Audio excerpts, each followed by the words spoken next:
विद्यार्थी मित्रांनो, का हा लेसन पाहिला, पाठ पूर्णतः समाप्त केला. आज त्याच्या प्रश्नांची उत्तरे आपण लिहून घेऊया. पहिला प्रश्न आहे, का ते लिहा. रीमाने आनंदाने उड्या मारल्या. आता याचे कारण काय आहे? तर आईने मुलांना सांगितले की उद्या आपल्याला आगगाडीने मामाच्या गावाला जायचे आहे, म्हणून रीमाने आनंदाने उड्या मारल्या. दुसरा प्रश्न आहे, मुलाने बाळाला मांडीवर घेतले. कारण बाळ मुलाकडे पाहून खुदकन हसले, म्हणून मुलाने बाळाला मांडीवर घेतले. मुलाचे मन आनंदाने थुई नाचू लागले. आता मुलाचे मन जे आहे आनंदाने थुई नाचू लागले. का नाचू लागले? कारण मुलगा जो आहे संध्याकाळ मामाच्या गावाला पोहोचेपर्यंत संध्याकाळ झालेली होती आणि संध्याकाळचं ते रम्य वातावरण पाहून मुलाचे मन आनंदाने थैथै नाचू लागले, थुई नाचू लागले. कारण पानांची सळसळ, नदीच्या पाण्याची खळखळ, झाडीतील पक्ष्यांची किलबिल, शेतात चरणाऱ्या गायींचे हंबरणे, बकऱ्यांचे बेबे, शेतातली पिके मंद वाऱ्यावर डुलत होते. असे हे मामाच्या गावातील सायंकाळचे वातावरण पाहून मुलाचे मन आनंदाने थुई नाचू लागले. प्रश्न आहे, मुलांना गहीवरून आले. गहीवरून आले का? आजीने मुलांना जवळ घेतले. गहीवरून आले. आजीने मुलांना जवळ घेतले. मुलांच्या डोक्यावरून तोंडावरून हात फिरवला. आजीच्या हाताचा थरथरणारा स्पर्श खूप प्रेमळ आणि बोलका होता. आजीचे हे असे प्रेम पाहून मुलांना गहीवरून आले. मुलांना गहीवरून आले म्हणजे काय? मुलांचे मन भरून आले. आता पाचवा प्रश्न आहे, खालील शब्दांचे समानार्थी शब्द लिहा. समानार्थी शब्द, सेम मिनिंगचे शब्द तुम्हाला लिहायचे आहेत. वारा, वात, पवन, वायू. तोंड, मुख, वदन. रस्ता, सडक, मार्ग, पथ.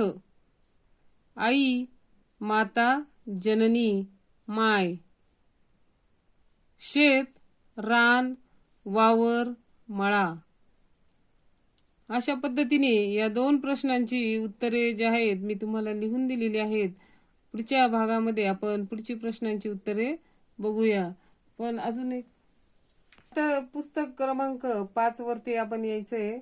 पुस्तक क्रमांक 5 वरती सुविचार दिलेले आहेत बघा.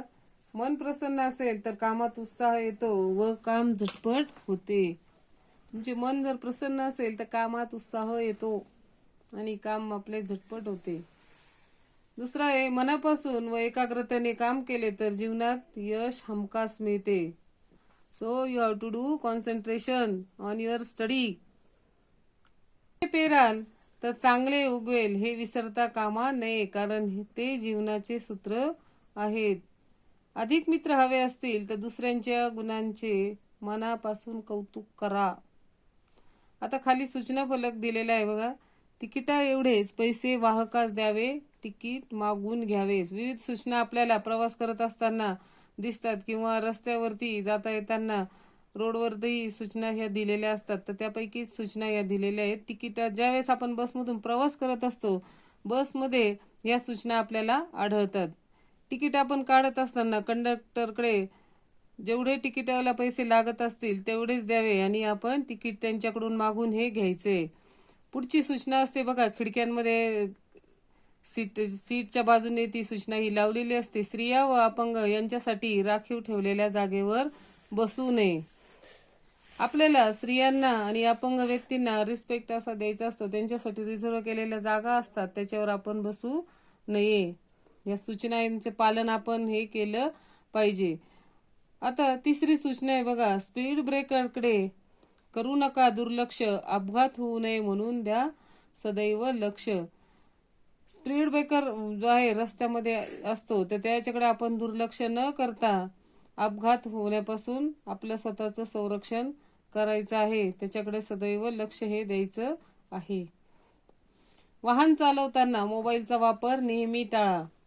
वाहन चालवत असताना, गाडी चालवत असताना मोबाईलचा वापर हा आपण टाळायचा आहे. तुम्हाला जर खूपच अर्जंट काही कॉल येत असेल तर तुम्ही बाजूला गाडी उभी करून थोड्या वेळ थांबून मग मोबाईलवर बोलायचे. पण चालू गाडीमध्ये आपण मोबाईलचा वापर हा टाळायचा आहे. त्याच्याने काय होतील, अपघात हे कमी होतील. आता खाली खूप सुंदर असा अनुभव या मुलाने आपल्याला सांगितलेला आहे बघा. सकाळच्या वातावरणामध्ये, सकाळच्या मोकळ्या व शुद्ध हवेविषयी त्या मुलाने माहिती आपल्याला सांगितलेली आहे. हा एवढा पॅरेग्राफ तुम्हाला ॲज अ शुद्ध लेखन वहीमध्ये लिहायचा आहे. काल सकाळी 6च्या सुमारास मी बाबांबरोबर फिरायला गेलो होतो. काल सकाळी 6च्या सुमारास मी बाबांबरोबर फिरायला गेलो होतो.